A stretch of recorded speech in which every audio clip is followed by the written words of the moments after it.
Michelle Martelly is guilty of something. Let's talk about it.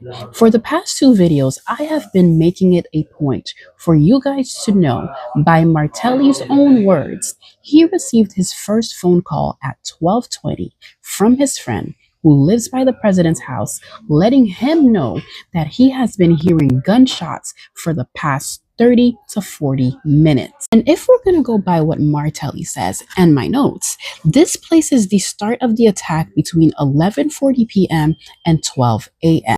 Well, why is this important? Well, that's because the DCPJ places the official start of the attack around 1 a.m., 1:03 a.m. So that leaves us with about a 40-minute discrepancy. And if we're going by Michelle Martelly's timeline, that lets us know that something happened much sooner. And I can prove it. The president's security detail is supposed to be 640 men, and at minimum 100 men. On that night, there were about 6 officers working. And one of the officers' names is Conrad Bastien. He was the lead security that night. And according to Conrad Bastien, he left 50 minutes before the attack started. But what time is 50 minutes before the attack started? According to the statement that he gave to the DCPJ, he left at 11 p.m. So 50 minutes after he left would be 11:50 p.m. and 11:50 p.m. fits in the timeline that Martelly is talking about. So there were already not enough security officers that night, and the lead security officer takes a break to go see his wife, who just came from the United States later that afternoon. And that doesn't make sense, because why not go see her earlier during the day? Because her flight reportedly landed at 1:30 in the afternoon. Why are you stepping away at 11 p.m. in the night to go see your wife? And if the lead security officer is gone, then that creates the perfect opportunity for the attackers to come in. But here is the kicker.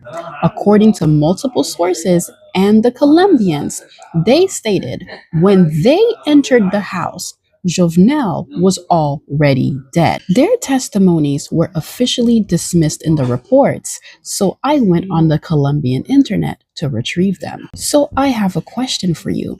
If the Colombians say that Jovenel was already dead by the time they entered the house, then who killed Jovenel? Which brings me to my theory that there were 2 groups sent to Jovenel's house that night. One is likely filled with Haitian insiders, and the second are the Colombians, who ended up falling into a trap and taking the blame. Stick with me, I'm going to explain. I believe Michelle Martelly is directly involved in the first group that went and killed Jovenel, because if we recall, Jovenel created a list of people who was responsible for the drug trafficking in Haiti. And along with a lot of powerful names that Martelly is connected to, guess whose name was on the list? Michelle Martelly's brother-in-law, Kiko Saint Remy. He is known as a miniature Pablo Escobar and has been sanctioned by the Canadian government for arms dealing and drug trafficking. And who else's name is allegedly on that list? The Biggio family. And why would their names be on the list? Because they own Port Lafiteau. And who is also a co-owner in Port Lafiteau? Michelle Martelly. And what is Port Lafiteau known for? Drug trafficking. The DEA has seized drugs in that port before. I also believe that Martin Moise is guilty, and we will get into that into the next video. But I created an Excel sheet to keep track of this entire network. So like, share, repost, and follow as we solve this crime. If you like what I'm doing and you want to support me, buy this PDF file. The link is in my bio for $1.99. I will upload the Excel workbook soon. If Jovenel was killed before 1 a.m., then the gunfire that everybody reportedly heard after 1 a.m. was staged.